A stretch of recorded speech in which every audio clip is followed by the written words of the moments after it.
stands for Governing Body Commissioner. Sounds pretty important. But that's the management body that oversees all of our ISKCON temples. We have, it's over 700 temples, schools, farms, ashrams, goshalas, restaurants all over the world. So I was on a morning walk with Srila Prabhupada. This is 1975 in Detroit. And I was a young temple president. We had a preaching center, a little center in Ann Arbor, Michigan, University of Michigan. And I asked Prabhupada, what does it mean to be one of your temple presidents? And I thought, we had a little temple, we had about 6 devotees, we had a little rented house, and I was actually fishing for a compliment. I thought that Prabhupada would say, oh, you're one of my leaders on the front line, or you're one, I don't know what I was thinking. But oh, thank you very much. That's kind of you.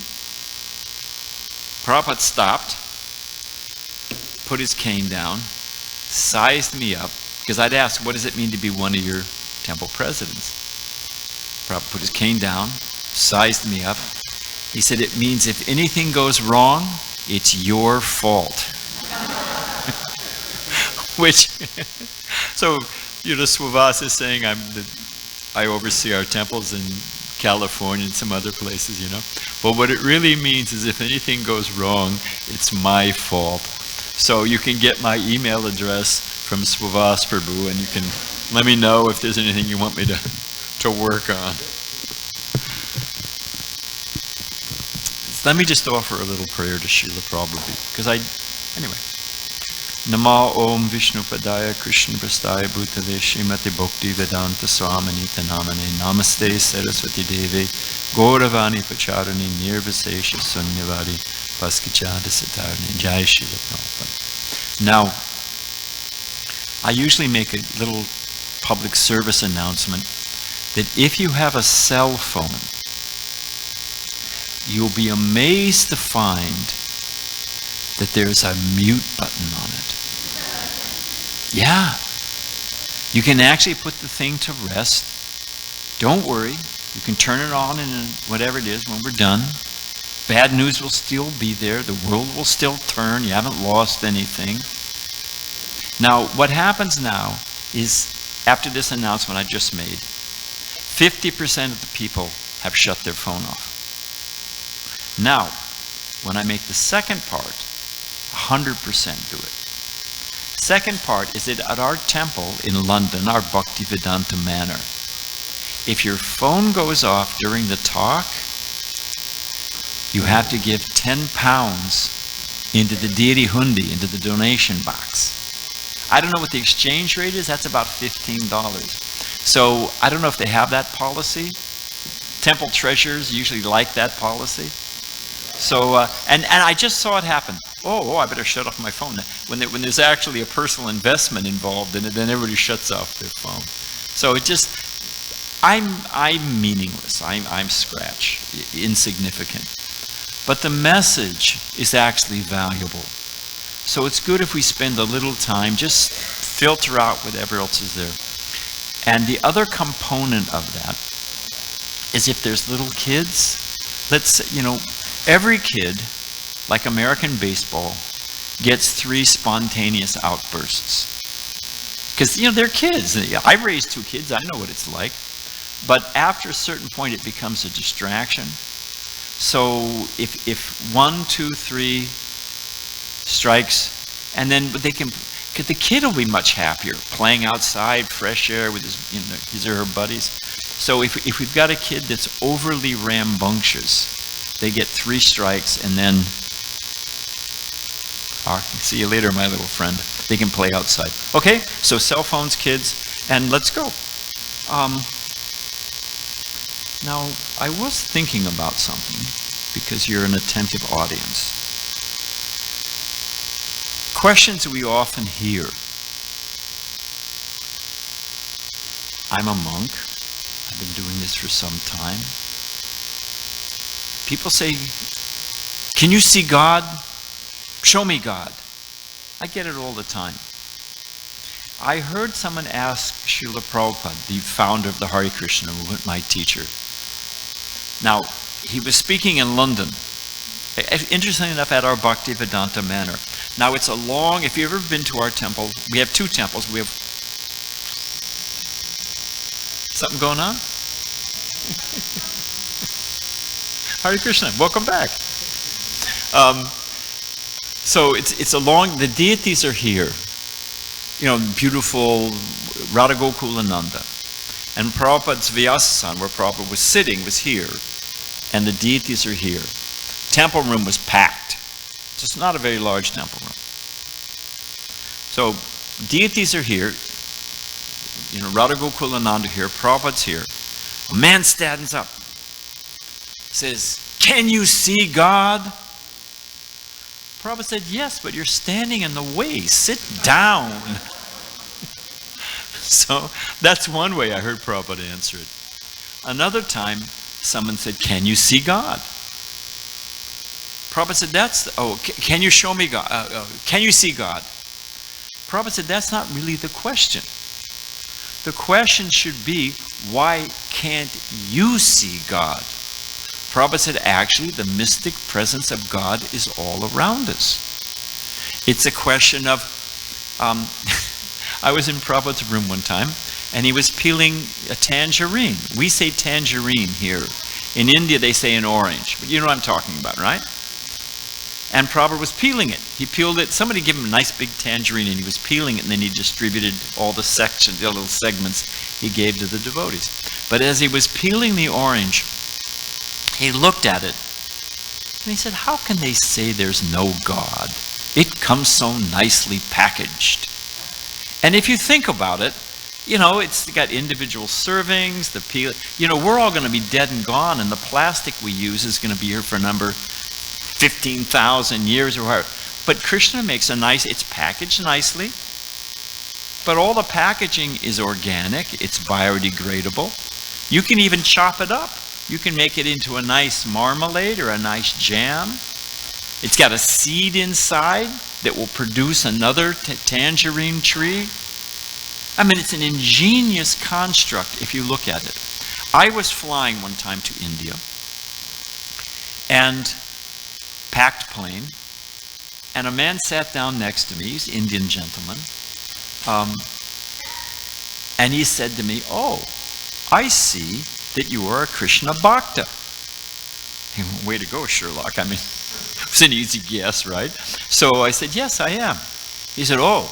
He said, well, I am an atheist. And I was thinking, this is going to be a long flight. You know, we were going to Singapore, so it is a long flight, you know. But so I said, okay. I said, well, what do you do?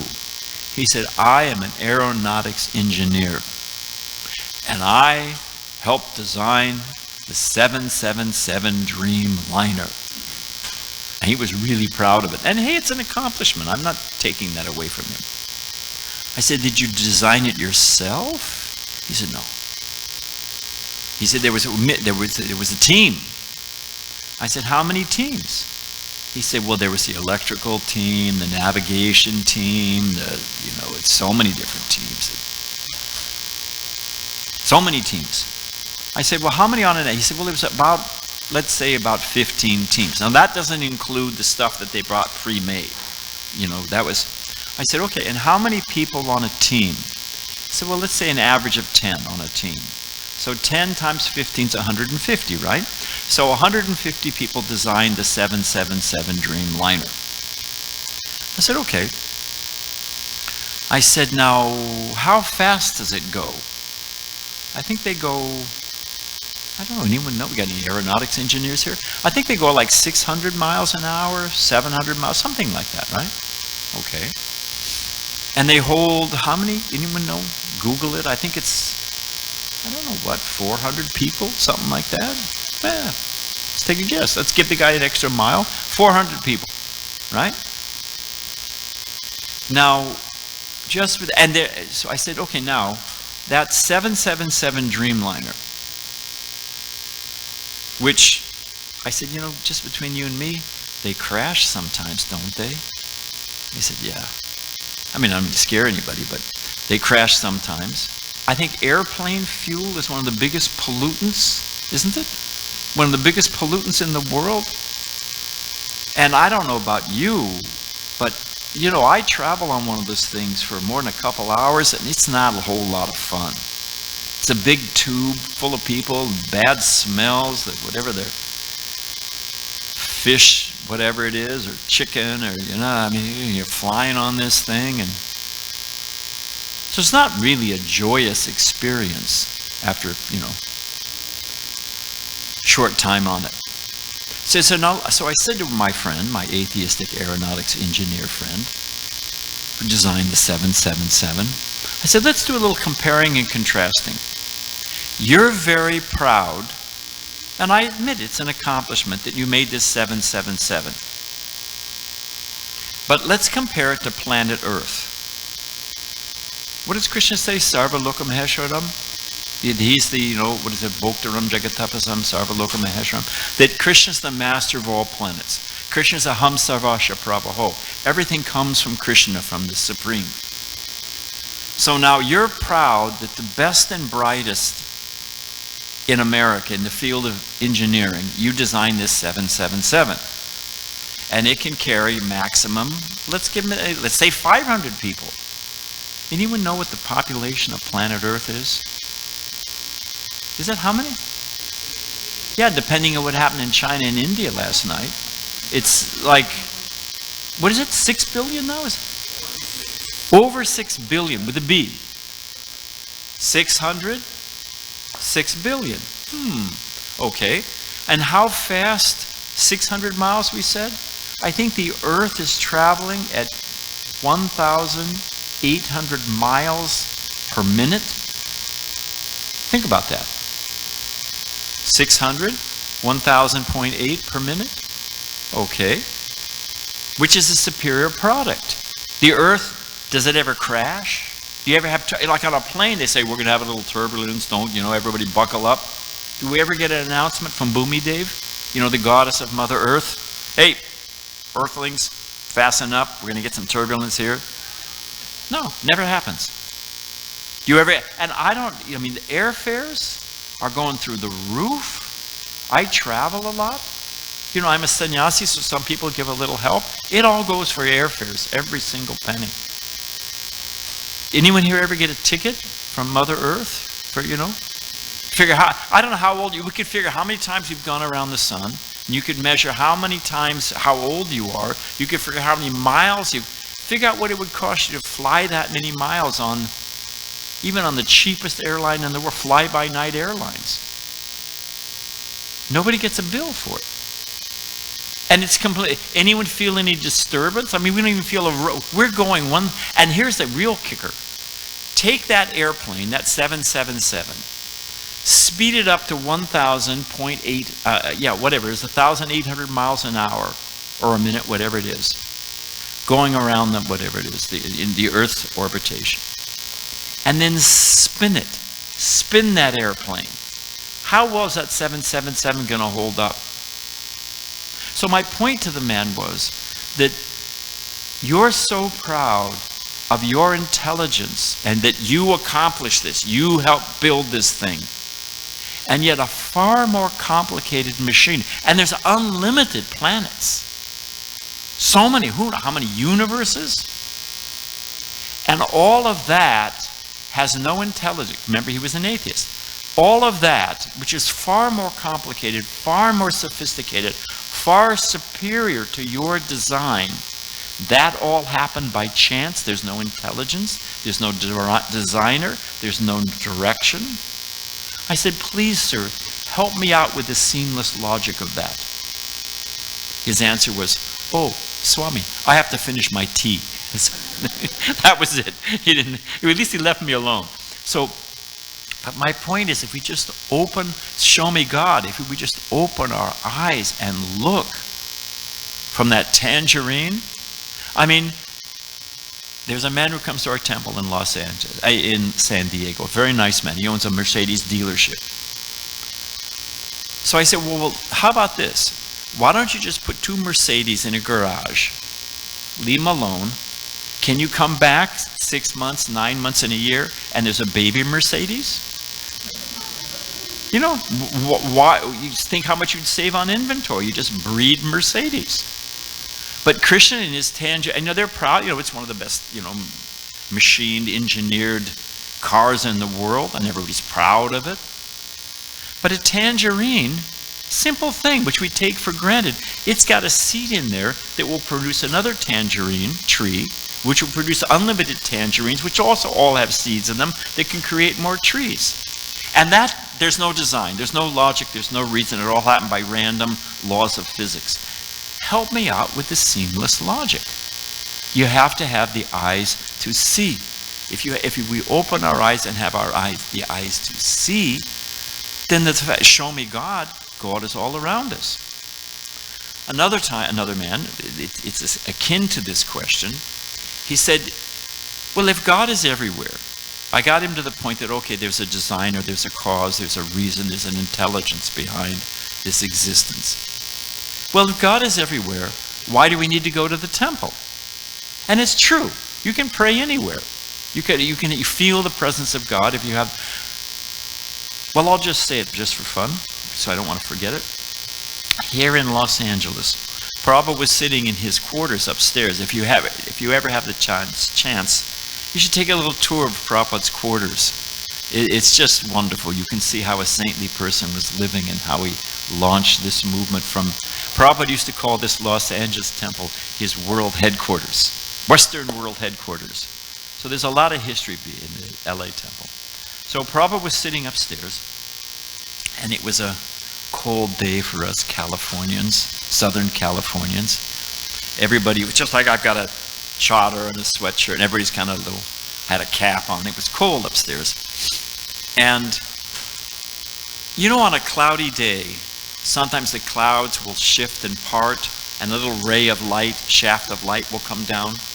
You ever seen that? It comes down like a spotlight. So there's a window behind. If you go up there, you'll see there's a window, big window behind Prabhupada's desk. And we were all cold, and as they say in Australia, everyone was all rugged up. And the clouds parted, and the sunlight came right through a window. And it bathed Prabhupada, just like a spotlight. It was in a square of golden, bathed in a ray of golden light. And all of us, everybody in the room, it was a magical moment. We were thinking that we're in darkness, both figuratively and literally, and Prabhupada was bathed in this ray of light. And Prabhupada picked up on it. And Prabhupada said, yes. He said, someday you will feel this sunlight like your lover's embrace. So if one has spiritual vision, if one has Krishna consciousness, people are sports conscious. I was giving a talk one time, and I saw one lady reaching forward, feeling the other lady's sorry in front. Is it rayon? Is it silk? She was checking it out. There was another guy, I thought he had a hearing aid, a little wire going to his pocket. No, he was listening to the ball game. I don't know, it was basketball, football. He was, obviously his wife had dragged him to the temple, and, So there's all kinds of consciousness. I'll give you an example of consciousness. If I have a white, consciousness means our sense of ourself and how we perceive the world around us. People are sports conscious, people are politically conscious, people are fashion conscious.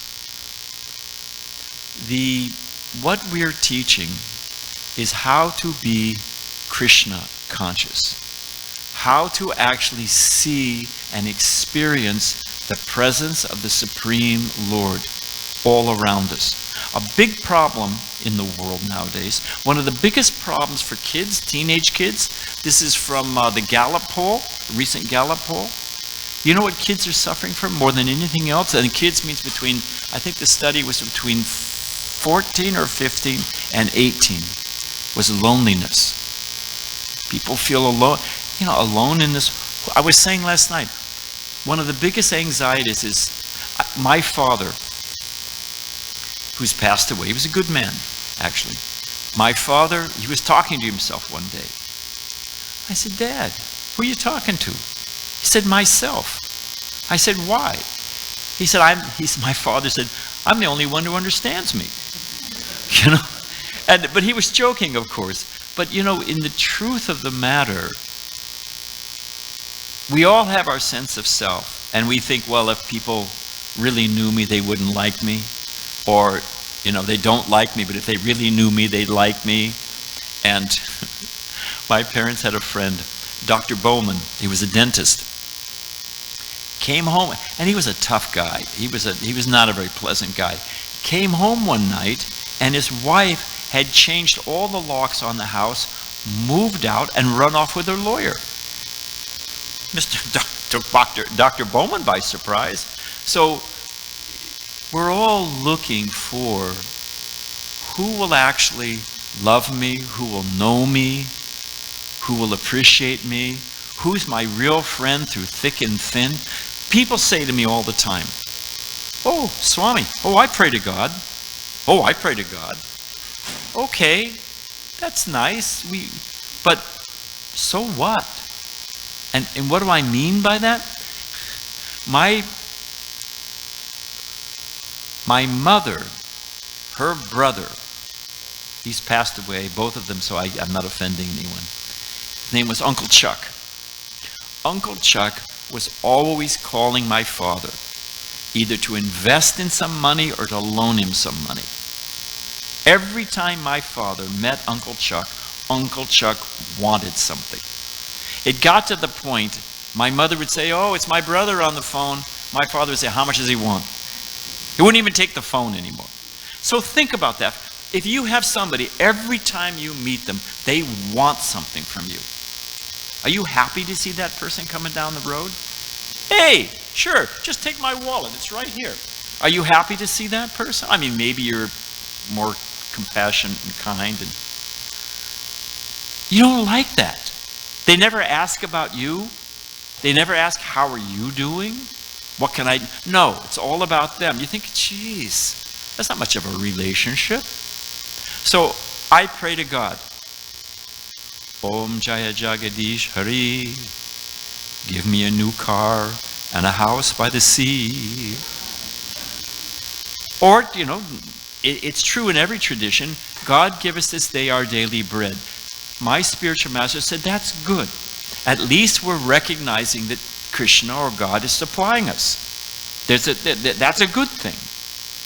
But Prabhupada said it's not really love of God, it's love of bread. God, give us this day our daily bread. If I go to God, I'll get bread. If A equals B and B equals C, A equals C. My real motivation is I want bread. God is the great Amazon in the sky, you know, and it better come prime. So,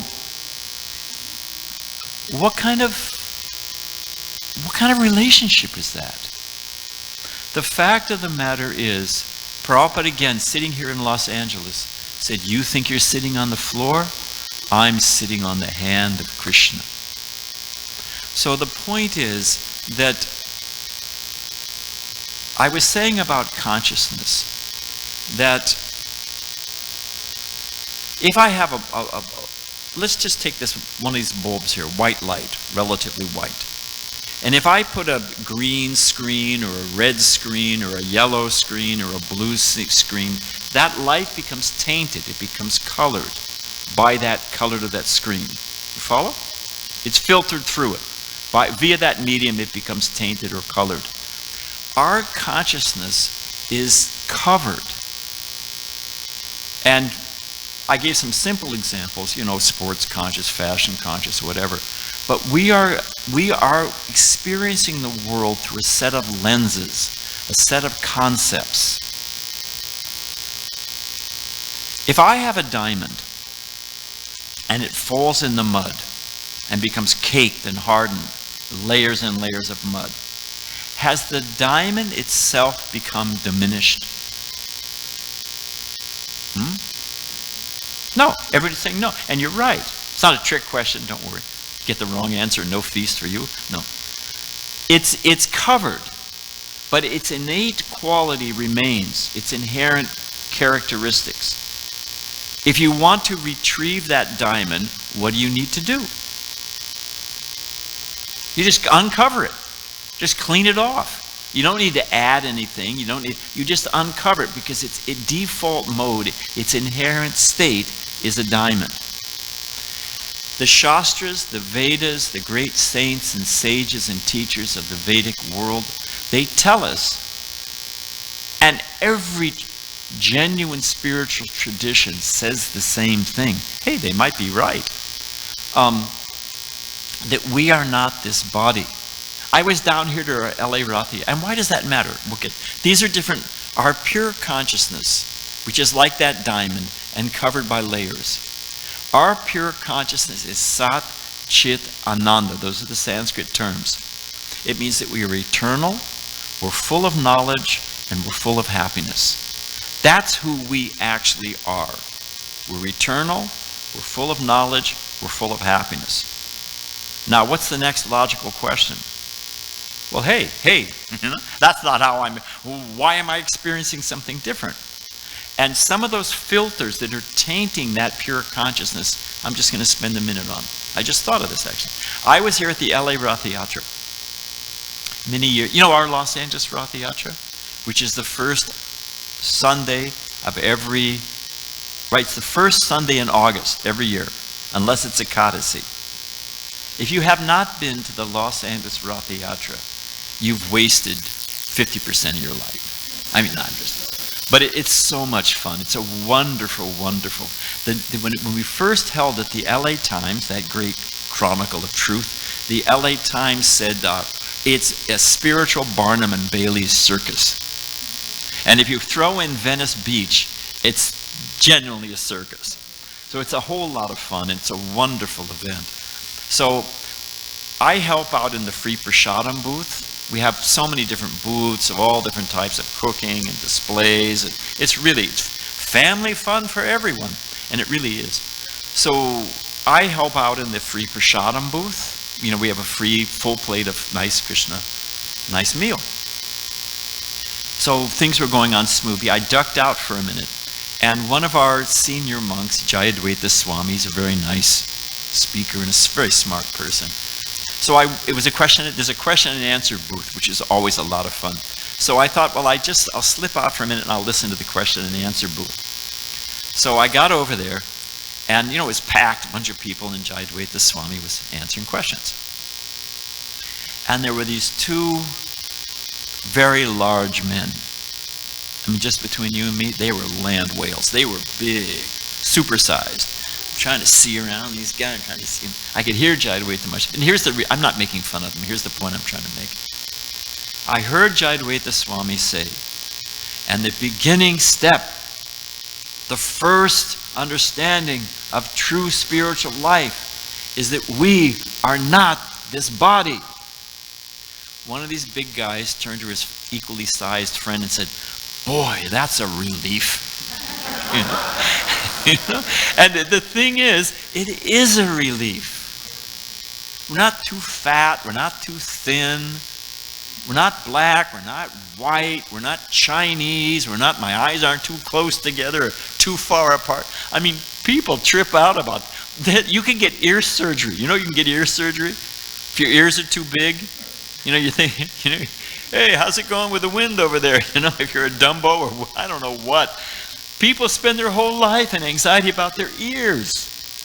I never even thought of it before. I looked in the mirror. The ear's too big? I don't know. Don't tell me if they are. I don't need a new phobia. So, but my point is that, who cares? What if we're not this body? What if Bhagavad Gita gives a fantastic analogy?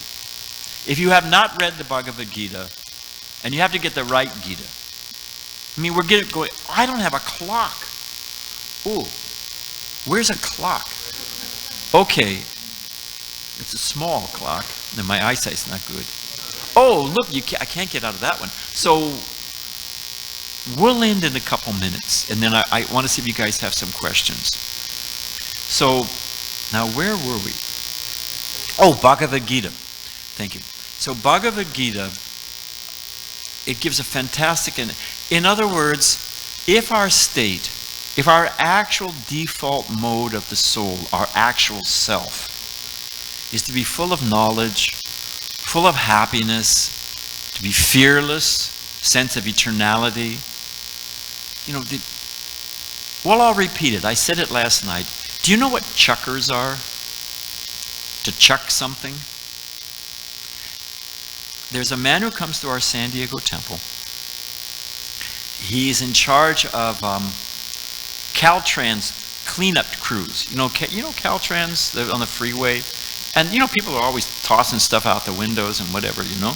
And he's in charge of about 15 crews in the San Diego County. So he told me, he said there's something called a chucker. And chuckers are people who are on their cell phone, driving their car on their cell phone. And they get some bad news.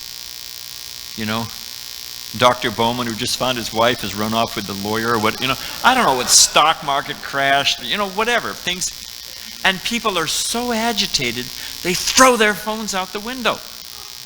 Just like to repel themselves from the bad, they throw it out.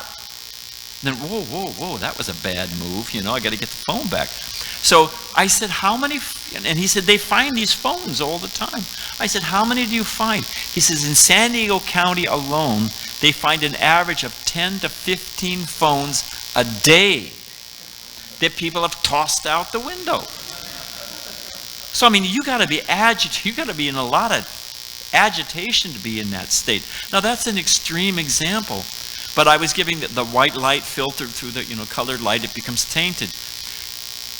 Our experience is covered through lust and greed and anger and low self-esteem and pride and all kinds of stuff. Those are the coverings over that diamond, the layers. But if we can understand a few things, wait a minute, I'm not this body. I mean, one of the greatest fears is the fear of getting old. I remember, few things I remember of poetry from my school days. Dylan Thomas. He's talking about getting old. He says, do not go gently into that long good night, but rage, rage, rage against the dimming of the light. Well, you can rage as long as you like. The light's going out. Where, you know, old age is there. Disease is there. There's so many problems. Misery is caused by other living entities. Misery is caused by the mind. There's so many things going on. But if one has spiritual vision, if one is moored in spiritual understanding, Bhagavad Gita gives the example that so many rivers enter into the ocean, and yet the ocean remains undisturbed. And I did a Google on it. Hey, the great oracle of truth. Picture for a moment, just stop for a minute. You know, if you have a bathtub, you ever have a bathtub and leave the water on? What happens? It overflows, right? Kids don't try this at home. So, if you think about it, I remember the 9 major rivers. You got the Mississippi, you got the Nile, you got the Ganga, of course. What else? You've got the Niger River, you got the Congo, you got the Volga. You know, picture, and just, if you take Amazon, if I didn't say it, if you get a Google Images and get a picture of the Amazon River flowing into the Atlantic Ocean, you know, off the coast of Brazil, it puts out silt 6 or 7 miles. You can see the blue ocean, you can see all the silt from the coming out of the Amazon River into the Atlantic Ocean. I mean, I don't know how many billions of gallons of water are flowing, and that's just one river.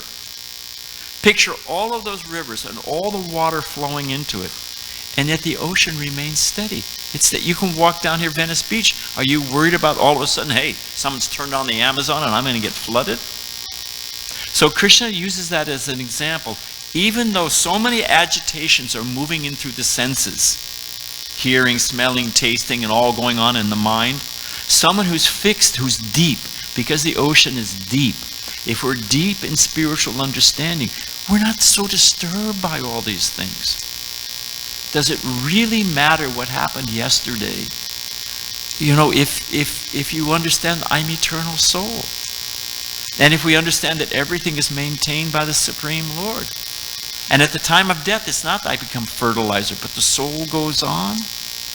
So our simple point, our appeal to you, is that to take,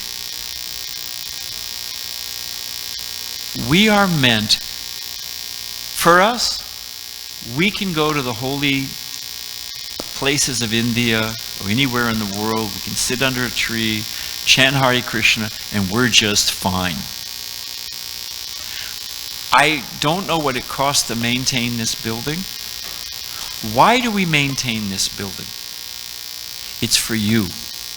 It's so that you can come here and be comfortable and learn about Krishna. So that you can see beautiful Rukmini, Dwarkadish, Jagannath, Baladev, Subhadra, Gaurnitai. And so you can feel enlivened in spiritual life.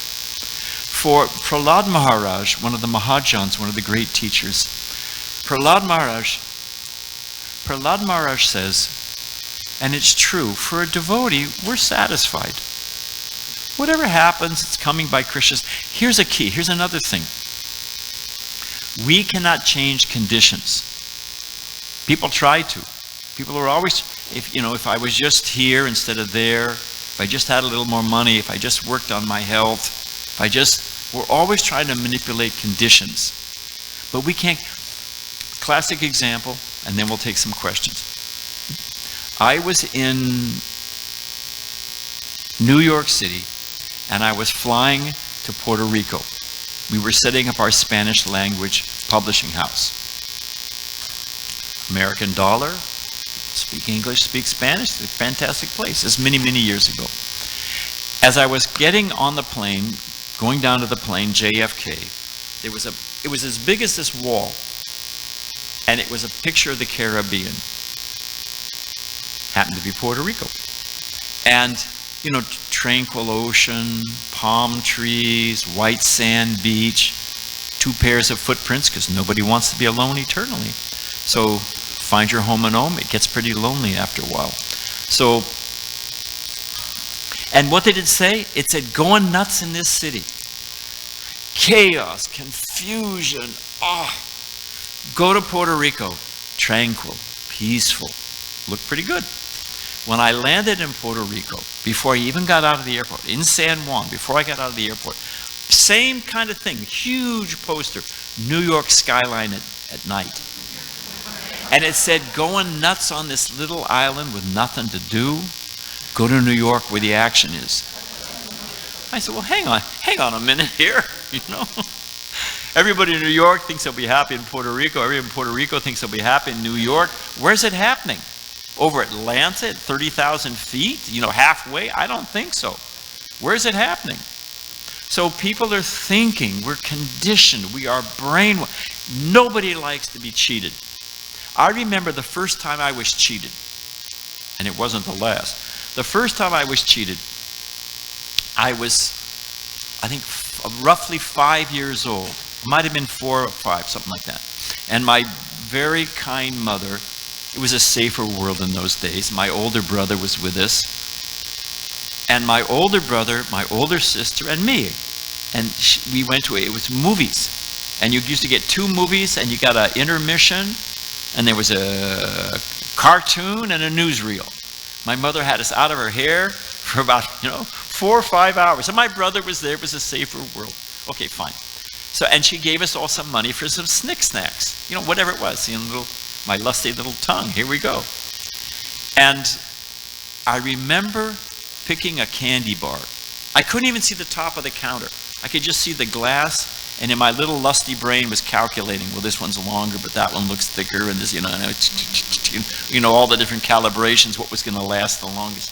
And I finally plunked my money down. It was 5 cents, which I'm 71, so you got the idea, almost 71. So I gave my 5 cents, and I got my Almond Joy. That was what because it looked like the biggest and the thickest. Ripped that little thing open. You know what came out? 2 little, because it was on a cardboard tray. I was completely cheated. I thought, what the? I said to my brother, I've been cheated. He said, get used to it. That wasn't much consolement. But the point is that I remember that feeling of being cheated. It was the first time I realized, wait a minute, everybody doesn't have my best interest at heart, you know? So nobody likes to be cheated. We are being cheated. We are being turned into consumer units. There's the 1% laughing on the top of the hill, and the other 99%, they're hanging us by our heels and shaking out our gold fillings if they can get them. And we're conditioned. We're conditioned. What makes, oh, my spiritual master says I have an itch and I scratch it. Oh, now I'm happy. There's some distress and some relief. It's not really it's a zero-sum game. There's some stress and I release it. You know, there's some anxiety and I counter it. That's not really happiness. And you never win. So, nobody likes being cheated. Here's the reason we're here, Hare Krishna monks. We don't want to see you cheated. We want to see you happy. And you don't have to shave your head. You don't have to put on saffron cloth. You don't have to do any of that. In your own home, you can be Krishna conscious. It requires association. It requires... If you go to the doctor, I'll be frank, if you go to the doctor, and the doctor, every doctor will give you, a good doctor, will give you some diet, he'll give you some exercise, and he'll give you some medicine, isn't it? Generally speaking. You come back a month later, you say, doctor, I still got the problem. Did you take the medicine? No. Well, did you follow the diet? No. Well, did you exercise? No. Well, what do you expect? So there's sadhana, there's seva, there's sangha. These are Sanskrit terms. Sadhana means practice of spiritual life. There are practices. We chant the holy name. The holy name is like sun. It's called a papavidyam. You know, something is antiseptic. The sun is antiseptic. The sun, it can shine on a urinal, and in due course of time, it'll completely cleanse the thing. It takes time, but the sun is antiseptic. We have so many things that are called anartas in our hearts: anger, greed, lust, envy, low self-esteem. So, but the sun of the holy name, it's a mystical thing. The sun of chanting the holy name shines on the heart. It cleanses all of that. So there's things that we do. We get up early in the morning. Early to bed, early to rise. What is Ben Franklin? Makes a man healthy and wealthy and wise, isn't it? We say early to bed, early to rise, and you'll see Krishna before your eyes. Yeah, it works. You get up early in the morning. It's called Shabda Brahman. It's Brahma Muhurta. It's a time of the day that's especially conducive for spiritual life. You know, everybody else is asleep. All that noise and cacophony and subtle pollution of the ether, all of that has died down. It's a very good time for meditation. So there's practices. And you practice them in your own home. So sadhana, and that's the whole subject matter. Then there's sangha. Whatever you associate with, you become like. You want to become a good plumber? Join the plumbers union. Hang out with plumbers. You want to become a doc? Everything. There's a magazine for walking. Walking. I mean, what? What's the first article? One step in front of the other? I mean, you know, walking seems like a pretty simple function. There's a magazine on walking. There's a walkers club. There's special stores to get special shoes. I'm not criticizing them. I'm just saying, you know, if we want to learn something, if we want to imbibe something, associate with people who are doing it. You associate with saintly people, you felt like-minded people, you'll be boosted in your spiritual life. And seva, service. We're back to, oh, I pray to God. What are you doing for God? We'll end here. We'll end here. Prabhupada told me one time, well, I'll say the whole thing. I was asking, you know, we often couldn't get the question out quite right, but I was asking, how do we advance in spiritual life? And how do we get Krishna some help? So Prabhupada took his hand, you know, the founder of the Hare Krishna, put his hand like this, and said, suppose you're sitting on a fence. This is me, and I'm sitting on a fence.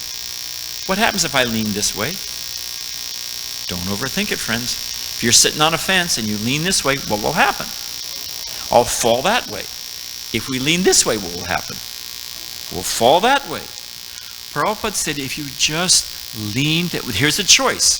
We're jiva, that we're marginal potency, we have independence, we have free will. If we lean towards illusion, what will happen? Illusion will pull us. If we lean towards Krishna, what will happen? Krishna will pull us. Krishna is real, my friends. I was on a walk with Prabhupada in Detroit. And Prabhupada was quiet, he was just chanting. He turned to us and said, there was, so many big devotees and this and that, probably about 25 people. Prabhupada turned to us and said, I know you're all atheists, but there really is Krishna. And turned around and kept right on walking. It was like, wham, okay. He's got my number, So if we lean towards Krishna, Krishna will pull us. And Prabhupada quoted, after saying that, Prabhupada said, there's a verse in Gita, Yeyatam mam prapadyante. And it means that Krishna reciprocates. Krishna says, as they surrender, I reveal myself. I reciprocate. But then Prabhupada said, it's not a one-to-one ratio. We take one step to Krishna, and Krishna takes one to us. Prabhupada said, it's a 1-to-10 ratio. You take one step to Krishna, you just lean towards Krishna, and Krishna will pull you. So in summation, our default mode, our spiritual eternal birthright, is to be Sat Chit Ananda, free from anxiety, free from fear, full of knowledge, real love, to love every living entity perfectly. It's one of the reasons we don't eat meat.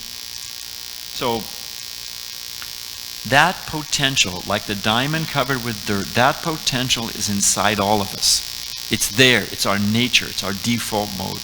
And the process of bhakti yoga is how to uncover it, how to revive it. And it's a very simple process. So that's just an introduction. Our humble appeal is please take spiritual life seriously. Whether you're a doctor or a lawyer or a gardener, it doesn't matter. But take spiritual life seriously. Associate with the devotees. Get your batteries charged, and seva. Do some service for Krishna. Don't be one of those people saying, oh, I pray to God, give me this, give me that. But come and serve Krishna. You can serve with your time. You can serve with your energy. You can serve with your money. It doesn't change our life. Where else are you going to find an organization that 100% of the people are volunteers? The core staff of the temple. So, if you help Krishna and you help the temple and you practice sadhana and you have good association, you will rapidly advance in spiritual life, guaranteed. And it begins with chanting the holy name. So we should end there. Thank you for sitting so patiently. I really appreciate it. And Hare Krishna. Thank you.